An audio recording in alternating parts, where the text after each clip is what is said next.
tôi biết đấy chặt một cút chơi bên đây không ha nè cái chạp này nè nè hả nè chạp trong máu thôi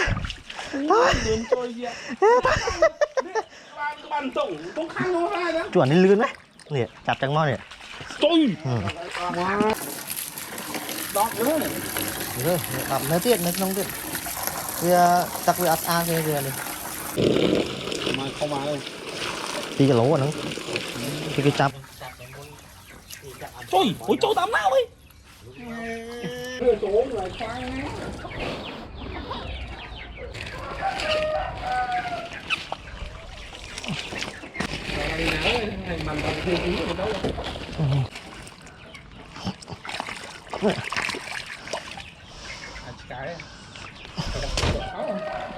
mà đi nở mua hai cho bay cái lấu à cái chặt không mò đó thầy mua mơ mơ cam đấy mua qua đôi món à Hồ lùm ấy nha. Nếu tiệp trốn đấy không có trốn. Ôi, tạm thời từng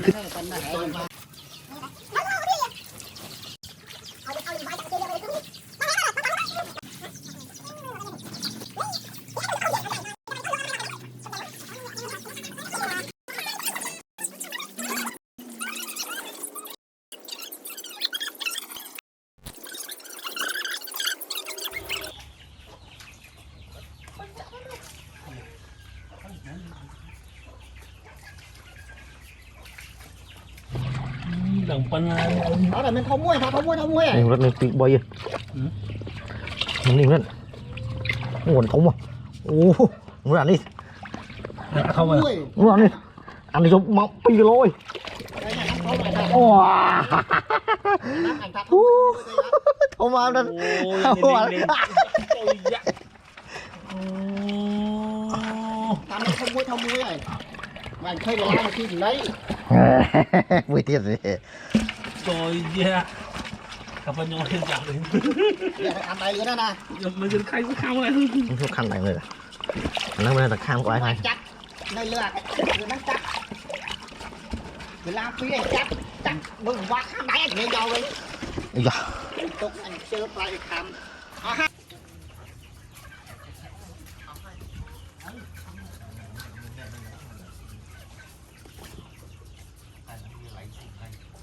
tôi là tắt ở bên đó mà đúng cô quá cô chế cho mình màu này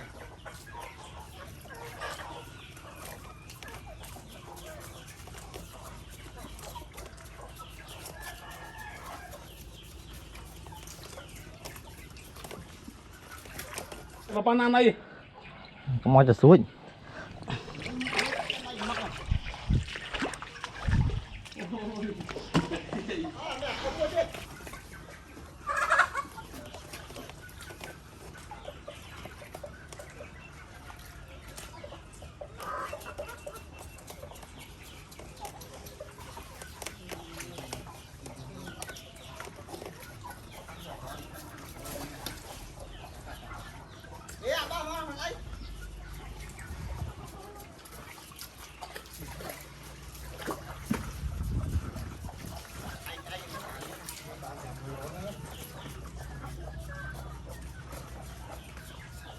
anh cắt hết băng ăn hết phải à con này chua đó tao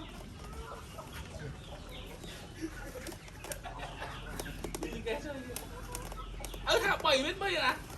anh thôi rồi xí từ đây tới dài ngon bay anh lại tặng rồi xí bay đang đập em mà anh này có được chạm không đang chạm bàn má nhà đang này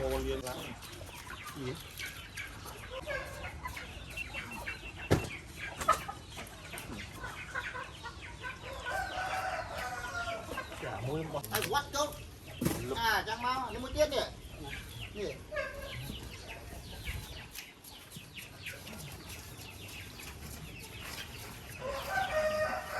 luộc nó thôi chặt cụ chẳng mau anh quát chốt à chẳng mau nếu mới tiết nhỉ nè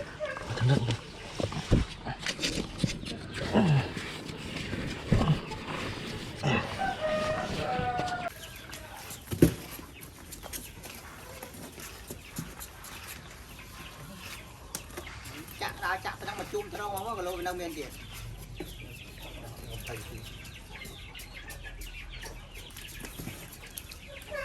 làm con chắc được muốn là một ông tìm đây cũng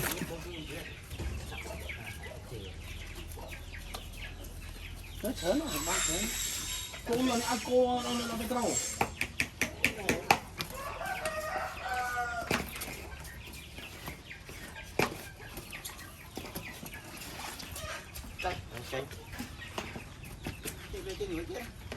việc nó bị khoa chỗ sao mà vì mình nhắm chưa nghĩ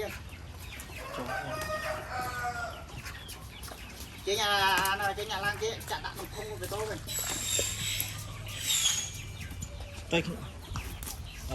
Bật.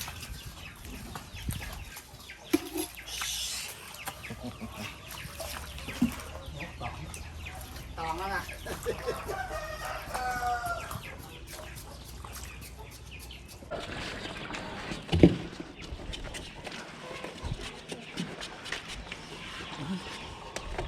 Chạ nó mà chung nó không có lôi đâu miền tiền. Nó còn phải thì. Lúc đây show mà. Thông mà.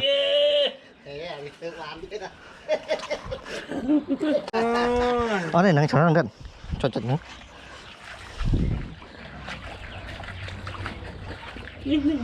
Hả? Cài vào không? Hả? Chú máu. Đắp nghe. Cô vừa quay răng nắng ứ. Anh chặt hết băng ăn hết phải à. Con này. Mày chặt bị chùm hiếu một tiền. Ui. Chùm miếng quá đi nè, chùm miếng. Men bay ban men chùm miếng bay ở trong bắn này. Ừ vậy nó bán được đi cái thằng ấy.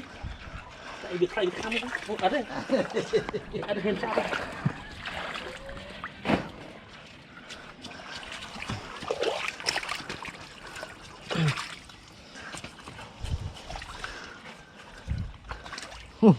Ui, có mạng nha. Không là mua ăn tê. Nó small rồi. Ngồi. Không nên là mua tê anh thấy ăn gì mấy anh làm đây thì anh đang. Thế mày ơi khăn bấy. Thấy làm mà Ôi quay chị lên. cô lên nó kìa. Cho nó co về nhé. Trong đó cú đâu. Và anh đã khơi về trên ở co tí nãy đã bay buôn thế này. Đây mình buôn đọc thầy á. Ngà cục túng nó ngà.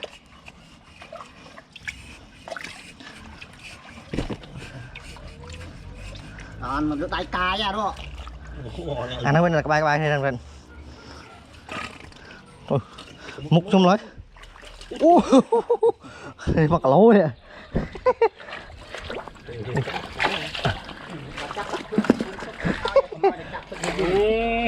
Ừ chứ, có lên giấy mau hốn. Đấy, còn thế mà nó ai được chặt đó. Đi.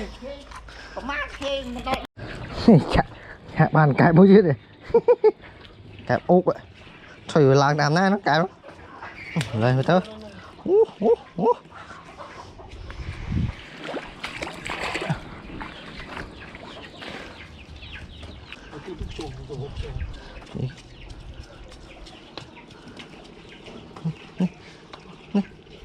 Cảm đi tao.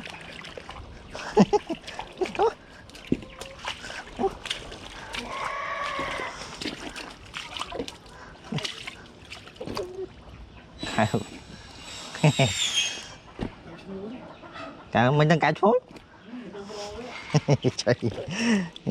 Lột ấy. Cặp bị cút đó anh mà. Trên đi cút đấy. Ừ.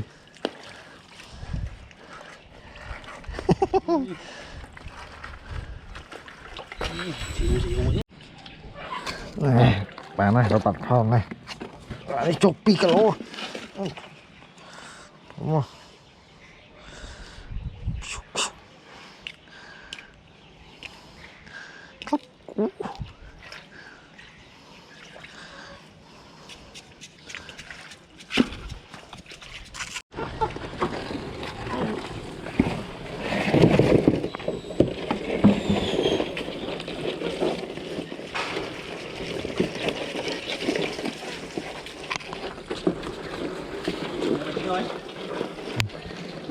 Bánh tiếng á.